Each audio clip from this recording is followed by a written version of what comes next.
અગત્યના સમાચાર મળી રહ્યા છે સુરત શહેરમાંથી। સુરત શહેરમાં ગત મોડી રાત્રે સુરત એસઓજી અને ડીસીબી દ્વારા સંયુક્ત સરપ્રાઇઝ ચેકિંગ હાથ ધરવામાં આવ્યું હતું।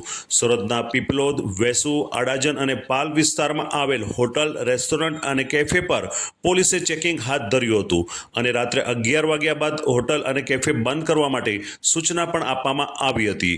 મોડી રાત્રે 11 પછી અસામાજિક તત્વો દ્વારા કોઈપણ જાતના નશાકારક પદાર્થનું સેવન કર્યા બાદ આ અસામાજિક પ્રવૃત્તિને અંજામ આપતા હોય છે, ત્યારે આ બાબતને ધ્યાને લઈ સુરત એસઓજી અને ડીસીબી દ્વારા સંયુક્ત સર્ચ ઓપરેશન હાથ ધરવામાં આવ્યું હતું। આપ નિહાળી રહ્યા એ દ્રશ્યો છે સુરતના વિવિધ વિસ્તારોમાં।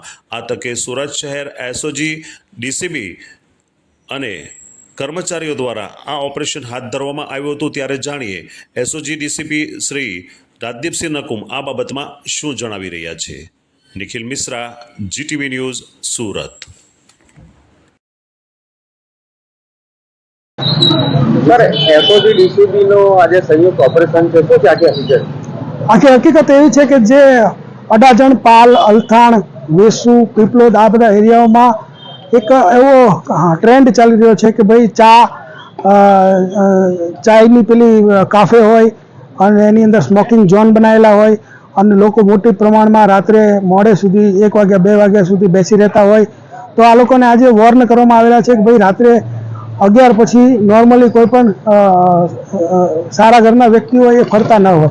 તો આજે તમામ જેટલા પણ એના આવા માલિકો છે એને પણ વોર્ન કરવામાં આવેલા છે અને જે લોકો ત્યાં આવેલા હતા, યંગસ્ટર હતા, પછી બીજા અમુક મોટી ઉંમરના પણ હતા, તમામને આ સમજાવવામાં આવ્યું છે કે ભાઈ આ વસ્તુ જો 11 વાગ્યા પછી બંધ થશે અને આ લોકો ત્યાં નહીં આવે તો યંગસ્ટર જે રાત્રે ફરતા હોય અને કોઈ નશાના રવાડે ન ચડે, કોઈ ડ્રગ્સ કે બીજી કોઈ નશાકારક વસ્તુઓનું સેવન ન કરે, એના માટેનું એક આ અભિયાન છે અને આ અમારી સતત આ પ્રવૃત્તિ ચાલુ રહેશે। આ આખું જે અભિયાન છે એની અંદર 2 પીઆઈ, 8 પીએસઆઈ, એસઓજી અને ડીસીબીના અને 80 માણસો એસઓજી અને ડીસીબીના તમામ લોકોએ આજે ટોટલ 38 જગ્યાએ જુદી 38 જગ્યાએ ચેકિંગ હાથ ધરવામાં આવેલ છે।